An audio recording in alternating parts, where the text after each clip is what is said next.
एक थी चिड़िया जिसका नाम था टुनी चिड़िया। टुनी चिड़िया बहादुर होने के साथ साथ होशियार भी थी। सारे दिन इधर उधर फुदकती रहती, कभी इस पेड़ का फल चखती तो कभी दूसरे पेड़ का। दिन बड़े मजे से कट रहे थे। एक दिन टुनी चिड़िया राजा के राजमहल की छत पर बैठी थी, तभी उसकी नज़र छत पर रखे हुए बड़े आकर्षक कांच के एक गुलदस्ते पर पड़ी। कौतूहलवश वह जाकर उस पर बैठ गई और लगी शरारत करने। कभी उसमें अपना चेहरा देखती तो कभी उस पर चोंच मारती। अगले दिन अपनी और भी सहेली चिड़ियों को वहां पर बुला लाई और फिर सबके सब उस कांच के गुलदस्ते पर धमाचौकड़ी मचाने लगे। कुछ देर बाद शोर सुनकर राजा के सैनिक वहां आ गए तो सारी चिड़िया डरकर भागने लगी और वह गुलदस्ता धड़ाम से नीचे गिरा और हो गया चकनाचूर। राजा के सैनिकों ने उन्हें पकड़ना चाहा, किंतु उनके पास पंख नहीं थे, इसलिए उन बेचारों के पास चिड़ियों को उड़ते देखने के सिवा और कोई चारा नहीं था। ये सारी बात सैनिकों ने राजा को बताई, जिस पर राजा को बड़ा क्रोध आया और उसने अपने मंत्री को बुलाकर आगे की योजना समझाई।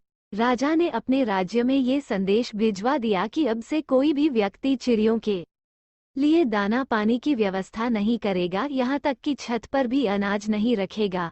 ये सब टुनी चिड़िया सुन रही थी। उसने ये सारी बातें जाकर बाकी चिड़ियों को भी बताई। सबको चिंता सताने लगी कि आखिर अब उन्हें भोजन कौन देगा। राजा के डर से सभी ने पक्षियों के लिए दाना पानी डालना बंद कर दिया था।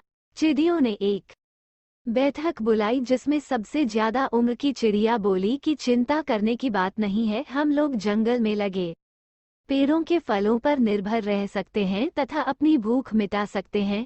जब ये बात राजा को पता चली तो उसने जंगल में मजदूर भेज दिए तथा पेड़ों पर से सारे फलों को तोड़ने का आदेश दे दिया। अब सभी पेड़ों से फल तोड़े जाने लगे। टुनी चिड़िया गुस्से से बोली कि इतने सारे फलों को तोड़कर क्या करोगे। तो मजदूरों ने कहा कि राजा का हुक्म है कि चाहे ये सारे फल फेंक दिए जाएं, किंतु कोई भी चिड़िया इन फलों को ना खा सके। अब राजा ने सोचा कि क्यों ना सभी पक्षियों को कैद कर लिया जाए। ऐसा सोचकर वो उन पक्षियों के पास बड़ा सा पिंजरा लेकर गया और बड़े भोलेपन से बोला कि मैं आप सबसे क्षमा मांगता हूँ, मैंने आपके साथ अच्छा व्यवहार नहीं किया।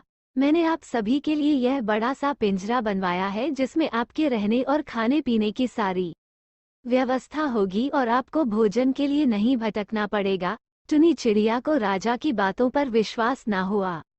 वो बोली, राजन, हम तो आज़ाद पंछी हैं, पिंजरे में कैद नहीं रहना चाहते।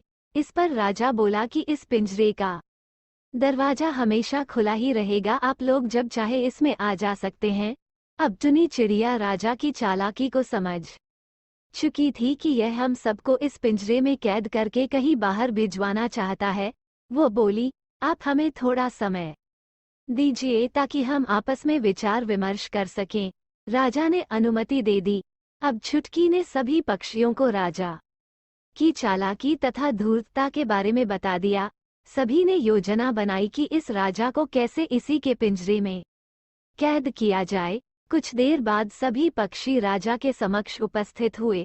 टुनी चिड़िया ने कहा, महाराज, हमें आपका प्रस्ताव स्वीकार है तथा हम इस पिंजरे में जाने के लिए तैयार हैं, किंतु हम चाहते हैं कि आप एक बार इस पिंजरे में जाकर बताइए ताकि हमें विश्वास हो जाए कि यह पिंजरा हमारे लिए सुरक्षित होगा। राजा को टुनी चिड़िया की बात सुनकर बड़ा गुस्सा आया, किंतु उसने गुस्से को दबा लिया तथा बोला, हाँ हाँ, इसमें कौन सी बड़ी बात है, देखो मैं स्वयं इस पिंजरे के भीतर जाता हूँ।